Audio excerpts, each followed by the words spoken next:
बिस्मिल्लाहिर्रहमानिर्रहीम। अस्सलाम वालेकुम। आप देख रहे हैं मेरा यूट्यूब चैनल। अब तक आपने मेरे चैनल को सब्सक्राइब नहीं किया तो प्लीज़ सब्सक्राइब कर दें, बेल आइकन को प्रेस कर दें ताकि मेरी आने वाली हर नई वीडियो आपको सबसे पहले मौसूल हो सके। हमारा आज का ज़माना बहुत ज़्यादा तरक्की याफ्ता हो चुका है, लेकिन हम आज भी दौर जाहिलियत में जी रहे हैं। जब किसी के घर में कोई गम होता है, कोई मातम होता है, कोई मैयत होती है, तो हम पूरा का पूरा टब्बर लेकर उसके घर पहुंच जाते हैं, उसको तसल्ली देने के लिए नहीं बल्कि मज़े उड़ाने के लिए।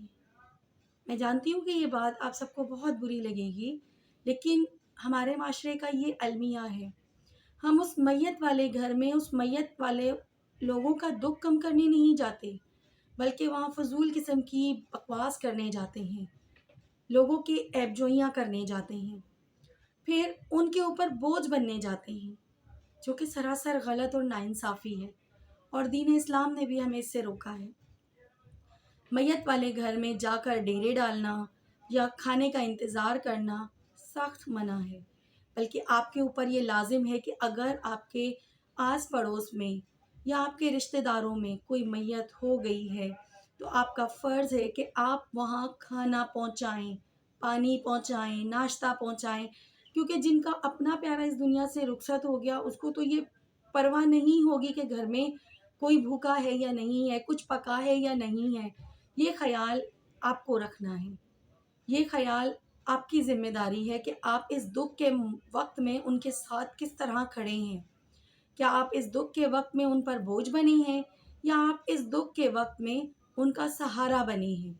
क्योंकि हमें हमारा दीन इस्लाम यही सिखाता है कि हम लोगों का सहारा बनें, उनके ऊपर बोझ ना बनें, अपनी ख्वाहिशात को उनके ऊपर ना ला दें कि मैयत वाले घर में पूरा का पूरा टब्बर लेकर जाएं और वहाँ जाकर बैठकर खाने का इंतज़ाम करें ताकि उनके ऊपर मज़ीद बोझ बढ़ जाए। ऐसे लोगों से मेरी दरख्वास्त है कि प्लीज़ वो ऐसा ना किया करें, अपने अमाल को, अपने तौर तरीक़ों को ठीक कर लें, क्योंकि अल्लाह पाक ने हमें इस चीज़ से मना किया है। मैयत के घर वाले ताज़ा सदमे की वजह से ऐसे हाल में नहीं होते कि खाना वगैरह का एहतमाम कर सकें, इसलिए उनके साथ हमदर्दी का एक तकाज़ा ये भी है कि उस दिन उनके खाने का एहतमाम दूसरे आज़ा व अक़रबा, रिश्तेदार, ताल्लुक़ वाले करें। हज़रत अब्दुल्ला बिन जाफ़र रज़ी अल्लाह अन्हु से रिवायत है, जब उनके वालिद माजिद हज़रत जाफ़र बिन अबी तालिब रज़ी अल्लाह अन्हु की शहादत की खबर हुई तो रसूल अकरम सल्लल्लाहु अलैहि वसल्लम ने फरमाया, जाफ़र के घर वालों के लिए खाना तैयार किया जाए। वो इस इत्तला की वजह से ऐसे हाल में हैं कि खाना वगैरह की तरफ तवज्जो ना कर सकेंगे। ये है हमारा दीन इस्लाम, ये है हमारे नबी की तालीम कि जब आप किसी के घर मैयत की खबर सुने, आपके आस पड़ोस में, आपके रिश्तेदारों में, तो आप उस घर के इंतज़ामात को संभालें उस दिन के लिए, ताकि वो अपना गम मना सकें, ना कि वो अपना गम भूलकर आने वालों की आवभगत में लग जाएं। ये तरीक़ा इस्लाम में राइज नहीं।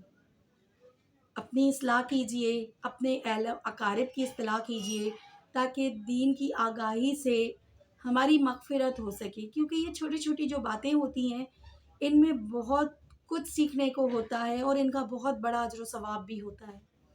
अल्लाह पाक से दुआ है कि अल्लाह पाक मेरी और आपकी इस्लाह फ़रमाए और हमें तौफ़ीक दे कि जब हमारे इल्म में ये बात आए कि कोई हमारा अहले मोहल्ले में या अहले रिश्तेदारों में इस दुनिया से रुखसत हो गया है, तो हम उनके घर वालों का सहारा बनें, ना कि उनके ऊपर अपने कफ़ालत का बोझ डालें। अपनी ख़ास दुआओं में मुझे भी याद रखिएगा। अल्लाह हाफ़िज़।